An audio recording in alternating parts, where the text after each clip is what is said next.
বদনাম করতে কোনো যোগ্যতার দরকার হয় না।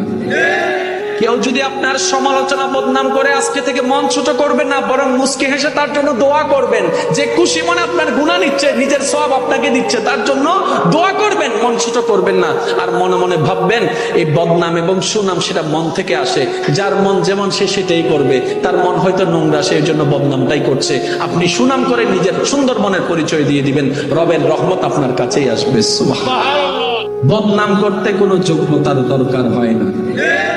কেউ যদি আপনার সমালোচনা বদনাম করে, আজকে থেকে মন ছোট করবেন না, বরং মুস্কি হেসে তার জন্য দোয়া করবেন। যে খুশি মনে আপনার গুনাহ নিচ্ছে, নিজের সওয়াব আপনাকে দিচ্ছে, তার জন্য দোয়া করবেন, মন ছোট করবেন না।